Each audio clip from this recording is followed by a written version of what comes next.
बड़े व्यापारियों से मात खाए हुए स्वर्ण कारीगरों के सामने भुखमरी की स्थिति उत्पन्न हो गई है। स्थिति इतनी डरावनी है कि इनके पास घर जाने का कोई रास्ता नहीं और ना ही पेट की आग बुझाने का कोई उपाय।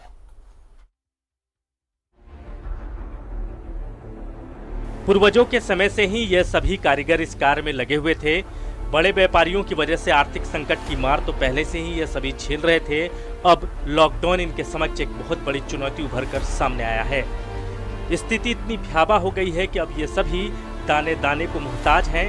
वर्षों पुराने स्वर्ण व्यापारी भी अब इनसे कन्नी काटने लगे हैं। हो रही है, खाने पीने की दिक्कत हो रही है और काम धाम भी बंद है।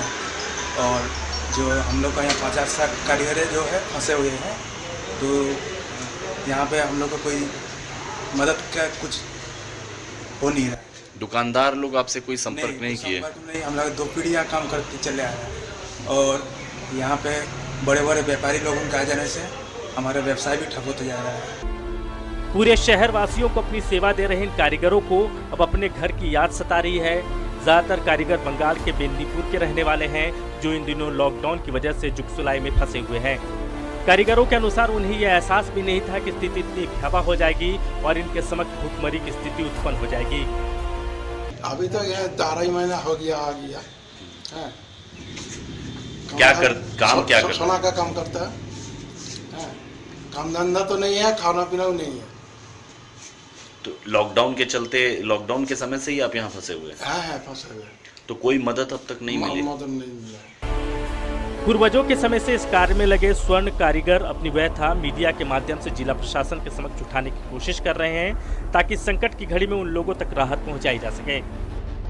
सिलाई में स्वर्ण कारीगर है हम लोग, बहुत बारीक काम होता है। सोना का कारीगर है हम लोग।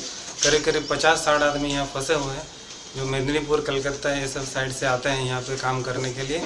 तो अभी 200-300 साल से हम लोग यहाँ काम कर रहे हैं, पिताजी दादाजी से काम कर रहे हैं।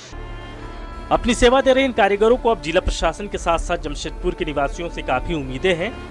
ऐसे में प्रत्येक व्यक्ति का दायित्व बनता है कि जिला प्रशासन के साथ साथ अपने अपने क्षेत्र में ऐसे लोगों को चिन्हित कर उन तक यथासंभव मदद पहुंचाए। जमशेदपुर से प्रवीण सेठी की रिपोर्ट।